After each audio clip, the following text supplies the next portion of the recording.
এটা হলো করিমপুর গ্রামের দক্ষিণাংশ, পাহাড়ের নিচে।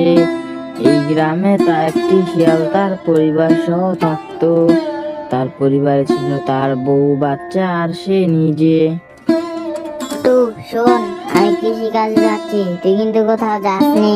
তোর মা যেভাবে বলে সেভাবে চলবি, বুঝছিস? আর সময় হলে স্কুলে চলে যাবি। এই বলেই মিসকে তার ঘর থেকে বের হচ্ছিল। মিসকে ঘর থেকে বের হয়ে কাজে যাওয়ার উদ্দেশ্যে রওনা দেয়।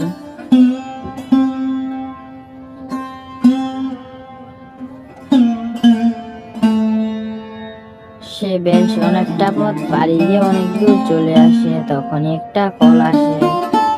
কি কি তোর ভাবি অসুস্থ? আচ্ছা, তুই তোর ভাবিকে তাড়াতাড়ি মেডিকেল নিয়ে যা, আমি আসছি, বুঝছিস?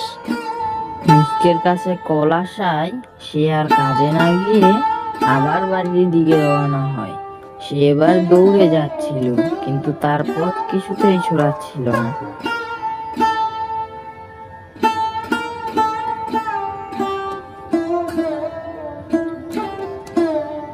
সে বাড়ি পৌঁছতেই দেখে তার বউ মৃত। তাকে সবাই নিয়ে দাফন। 6 মাস পর একদিন সকালবেলা বাঘ মামা মিসকে শিয়ালের বাড়িতে আসে। এই শোন মিসকে, তোর তো অনেক দিন হয়েছে, বউ মারা গেছে, এদিকে তোর ছেলেটাও নানান জায়গায় শুধু ঘুরে। এইভাবে চলতে থাকলে ও বন্ধ হয়ে যাবে। আর তোকে একটা বিয়ে করিয়ে দেয়। আচ্ছা ঠিক আছে, তোমরা তো আমার মুরব্বী, তোমরা যা বলো তাই হবে।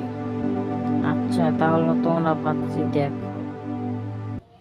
পরের দিন সকালে বাঘ মামা ডাকছিল, মিসকে, ওই মিসকে, মিসকে বাড়িতে আছিস? সে বের হ।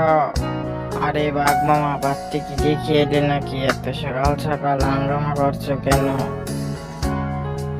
আরে হ্যাঁ, খবর পাকা হয়েছে দেখে তো তোরা ডাক দিতে আসছি সকাল সকাল। চল চল তাড়াতাড়ি। নেক্সট পার্ট দেখতে তোমরা ভিডিওতে লাইক করে চ্যানেলটিকে সাবস্ক্রাইব করে দাও, তাহলে আমাদের নতুন ভিডিও ছাড়ার সাথে সাথে তোমাদের কাছে নোটিফিকেশন পৌঁছে যাবে।